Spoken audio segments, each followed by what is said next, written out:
Hi, welcome back to the farm. My name's Roz, also known as Passion Flower, and you'll find me here each week talking about my farming and creative life.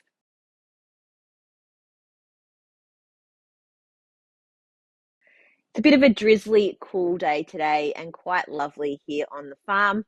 This past week, I had a new land care representative come out and spend some time walking around seeing what we've done here in terms of our blackberry spraying and planting and what our bush area looks like. We had a representative who was working with me for a number of years and he's finished up in that role, and now there's a new person. So she was introducing herself and just talking through some of the programs and opportunities that might be available to us here. She was really impressed with the work that we have done in terms of our own planting and letting our natural bush stay as it is. And she suggested getting in touch with Birds Australia to do a bird survey, which would be quite interesting. I think that happens in October each year.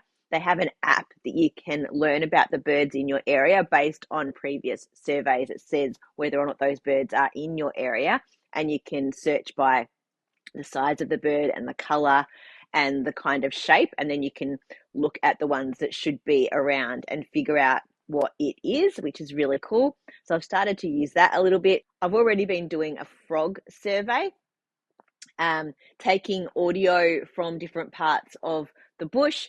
You record it and it uses your GPS locations to map out where particular frogs are. I find it more difficult to recognize which frogs there are based on the sounds that I hear, but there are teams that then use your recordings to figure that out. I still need to catch up with our Melbourne water representative to go through the weed management program along the creek.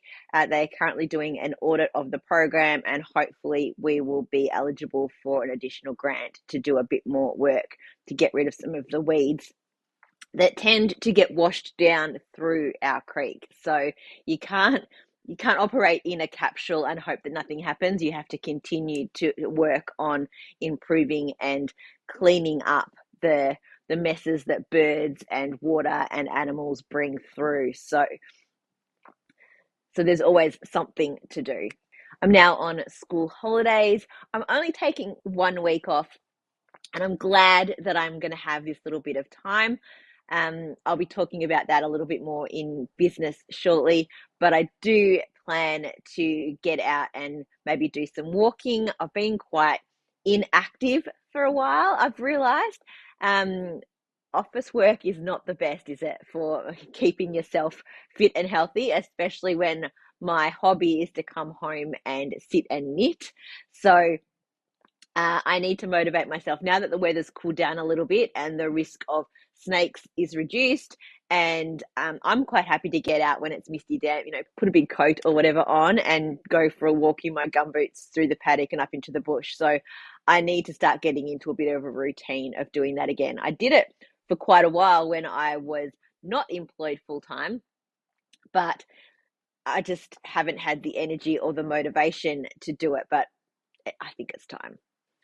And happy Easter if you celebrate. This video will be coming out on Easter Sunday. So I hope you will have a safe and happy Easter and great holidays. And enjoy the time that you have with family and friends.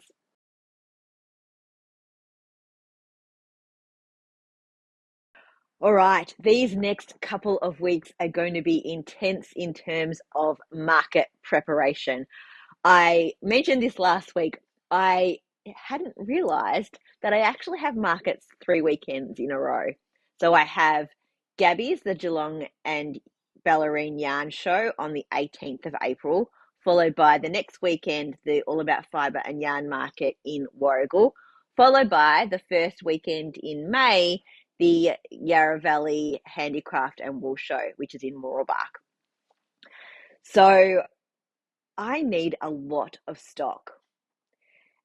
And I like to be prepared and have a big variety of colorways. So I have been writing lists and I have been getting quite a bit dyed up in these past few weeks, but I have quite a bit more I would like to get done, especially this next week while I'm on holidays. I am going to go back to work the following week, but it will be slightly different hours. So I should be able to get some dyeing in around that if I need to as well. I don't want to leave it all to the last minute though, because I need it to dry. I need to label. So I'll be doing some rescanning and labeling today, as well as some dyeing of some more colorways. But if I can dye large batches of some colorways that have been quite popular, I mean, you never know. These colorways may not be anything that anyone's interested in at these coming markets, but you kind of have to go on how things have gone in the past. So I'm going to be doing some colorways that have performed quite well previously. If you have any colorway that you would like to see, and you are going to be at one of these markets in the next few weeks, please reach out to me and send me a message. I can't promise that I'm going to be able to get to a particular colorway request, but if I know that there's something that you're particularly interested in, I can try and get that ready. I was quite intentional in terms of my batching this past week. I have done a large amount of hydrangea on both DK and fingering weight, so sock yarn as well, and also berries on sock yarn and DK. I now have, I'm just looking at my list of what is coming up in the dye pots today. My plan is to do some denim and rust, which are a similar dye style to this one. And they make really good jumpers and beanies and mitts. It's a little bit of color, but not too over the top. One is like a bluey purple and the other is a browny orange. I also plan to do some fudge room, which is brown with green, and some blush, which is a lightish, not too light though, a light pink. That's all going to be on DK yarn. And then I will start on some sock yarn. I am definitely going to be doing some batches of snozberries, and I had been saving that until the holidays because that is one that is quite intensive to dye. So I needed to sort of wait until I had more time in a day to be able to get some batches of that done. And then I'll see what I'm able to get done after that, but there is plenty on my list. I am also working on what my stall setup might be for Gabby's. We've been told the plan of where we are within the venue. So I kind of know what my frontage will be like and what the traffic flow might be like and where people will be coming from so that I can prioritize where things will go. It looks like I'm going to have 2 walls. So I am looking at trying to create some height through there with my racks at the back on those walls and trying to figure out other ways that I can implement some height across that to kind of draw people in and to create some really lovely displays of color, which is also why I want to have quite a lot of different yarns dyed up so that it is really bright and inviting. I've been procrastinating on getting a new banner and I haven't yet. So I have kind of pulled something together, which I think will work in terms of the space that I have. I bought a really cheap clothes rack from Bunnings that I can attach my existing banner to, which will bring it up high. I've normally like pinned it to the bottom of the tablecloth, but when someone comes into your booth, that then covers up that banner. So if I have it up higher, I think that will work at least for the time being until I can figure out what I want to do on a more permanent pull-up banner. Or maybe I'll just continue to use this because I think it's going to work. I don't know. We'll see at the time. Having fun with some drawings and moving my tables around here in the shed to kind of get an idea of how I'm going to use the space. Bought a few new things and I will be playing with that over the next week or so as I start to get stock sorted out and know exactly what I'm going to be able to bring and how it's all going to come together. So I really want to be organized when I get there too. I know I'm going down the day before for this event. I'm going to stay the night so that it's not a big drive the next day. I think it's only going to be like an 8-minute drive. So that'll be lovely to be able to not have to get up super early and drive in the dark and all that kind of stuff. But I do want to reduce the number of trips that I'm taking to and from the car. and then the number of touch points of the yarn once I am there. The more that I can have things already pre-done in tubs and can just lift out and sit onto the table, the better. I'm going to have my 2 racks already with all of the colorways already strung onto the pegs, which I normally do, and in the order that they're going to be. So that's just a really quick system of putting them all on. But I've bought some little cube boxes, and I think I'm going to pre-populate those with the yarns and then figure out a way to be able to contain multiples of those in one go so that I can put them in my trolley and just take it in and like just slot them up and they're ready to go. And I think that'll make it easier to pack down and keep the same as well, because then I have to think about the fact that the next market is the following weekend and I'm not going to have a ton of time to pull everything out, resort and put back again. And often the pack down at the end of the day ends up being an absolute mess and things get put everywhere. Whereas if they're already in the containers that they need to be in, they can just go back into the car as they are and I can pull them back out again and I don't have to do too much fussing around. So I'm probably completely overthinking it all, but I do really enjoy that. And so, yeah, I've been doing a lot of that kind of prepping thinking in preparation for these next 3 markets.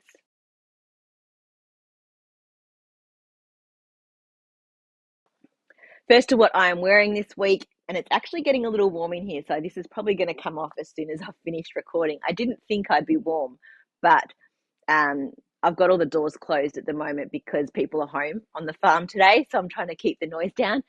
So yeah, this is going to come off for sure. This is the Calliope. This is from Collar Girl Collective, and this, I don't remember. I'll put some details down below so you can go check it out. It is not actually designed to be with the cuffs like this and in a different color, but I bought this beautiful tweed yarn and I knew I wasn't going to have enough to do a complete garment in it, so I had to kind of get a little bit creative. I've worn this over the top of dresses and with a skirt, and it is super cute. It makes a good in between keeping you warm kind of thing. It's a lovely yarn. It's beautifully soft, and I really enjoyed working with this. If I made this again, I would ideally make it all in the same yarn and the same kind of drape. This collar and the cuffs is quite firm compared to the tweed. I probably could have gone up a needle size for this yarn and then reduced back down for the body.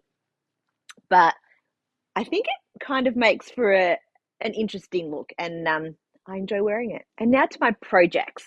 So I have continued to work on my rainbow stripy DK socks. The yarn is by Heather Made. It is the Lollipop Pastel colorway, or Rainbow Lollipop Pastel. So I finished the first sock, which is actually the second sock. I made one version, but I'd made it too small for my foot, and I didn't realize until I'd basically done the whole thing. So I put that aside and I started a new one, which is now much more comfortable. I've decided to go quite long because if I'm wearing DK socks, they're for warmth. So I made the leg reasonably long. There are 3 repeats of the color pattern, and then I didn't even bother doing rib on the top. I just did about 6 rows of the black yarn to finish it, bound off, and it just rolls over on itself and it still shows the full stripe of the purple at the top. So these are done toe up, and I've started the second one, or technically the third. The first one I made, I have rewound into a ball, so it is ready to introduce back into here when I get to it. And this is what I've got left of the current ball. You can see I've got at least another repeat of the pink in there. It's quite a solid ball, so I may get the full socks out of here, but I probably do need to break into this at some point, and I'll just wind it out until I get to where the colors match and make sure that they end up being exactly the same as the first. Next, I will show you my maize top that I am working on using a new yarn base I'm considering introducing, which is a merino silk. This is the color that I dyed up to experiment with it. And I made a reasonable amount of progress. I think I'd only just split for the sleeves when I showed you last week. And it is now just knitting in the round, and I've done from the underarm. It's probably easiest to show you.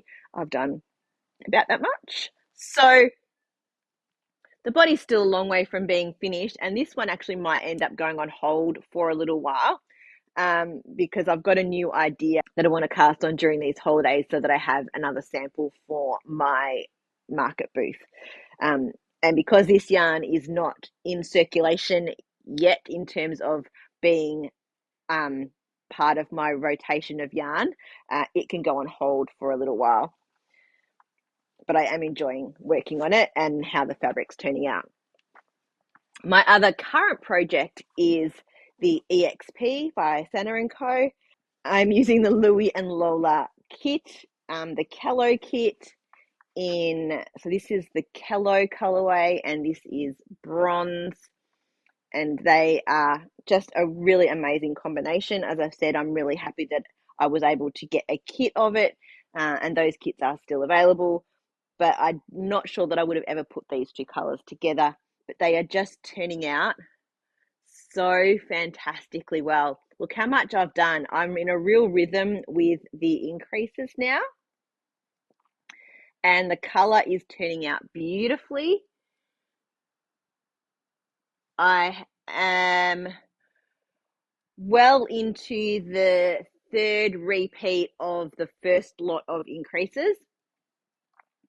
She has a chart at the back which takes you through how to do the increases so that you're not having to read line by line or go on the 12th row you do this and then on the 13th row you do that, blah blah blah.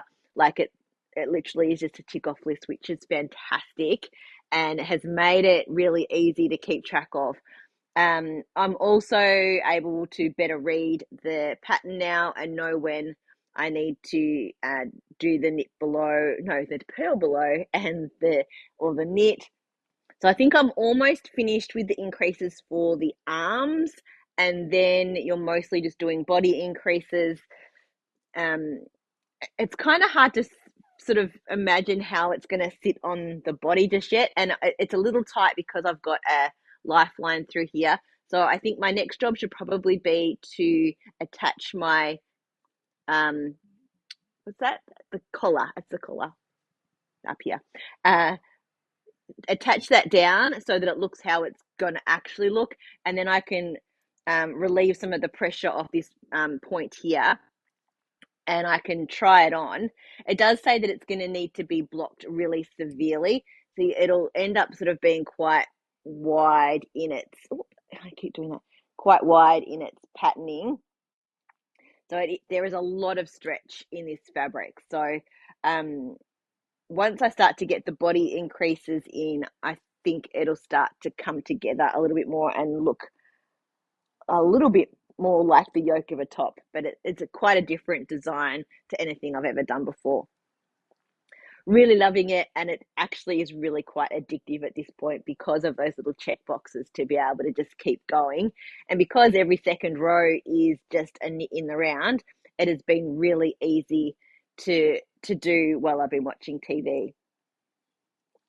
All right, lastly, I am going to cast on something new, and I'm hoping that I get it finished before Gabby's market. My plan is to cast on a cowl neck poncho, which is a pattern that I wrote many years ago with using a lace weight yarn that I had in stock at that point. Sadly, I no longer have that yarn. It's been discontinued, but I'm going to cast one on with my wispy lace yarn because at the previous market that I was at in Kyneton, had quite a few people ask me, oh, what do you do with this by itself in terms of, knitting with the wispy lace? And I don't have any samples of anything knit with just the wispy lace by itself. I have knit an adrift before, which is a lace cardigan, and I have knit this cow neck poncho before, which I created to be able to use one skein of my previous lace base. So I'm thinking that I should cast on a new one of those. It's a free pattern on my website. I can have printed out copies of the pattern at the market, and it gives people a bit of an idea of a potential project that they could do with just a single skein for small sizes or for two skeins for larger sizes, using that wispy lace by itself without not having to combine it with an additional yarn. So I'm going to look through my colorways and see if there is like a single skein left behind from some of my previous batches that I can grab and use, and then I can redo a whole batch of that colorway and then have that as a showcase piece for the market as well. So that might get cast on today if I get motivated after I finish doing all of the dyeing that I have to do. So I should be able to show you quite a bit of progress on that next week. It is quite a quick knit. It involves using interchangeable needles and changing the size of the needle as you knit through the garment, starting with a reasonably tight gauge at the top for the cowl neck, and then doing some shoulder increases to give you a line so that it sort of sits nicely on your shoulder, and then you knit straight with no increases after that point. But what you do is increase the size of the needle to add drape and to expand the size of the stitches as you work down your body. And then I give you instructions on how to calculate so that you can use almost all of your yarn by weighing the ball, and then you can do a little bit of maths to figure out how much of weight of yarn you need at the end to be able to finish the last little bit of ruffle and the bind off. So that could be coming up in these next few days for me.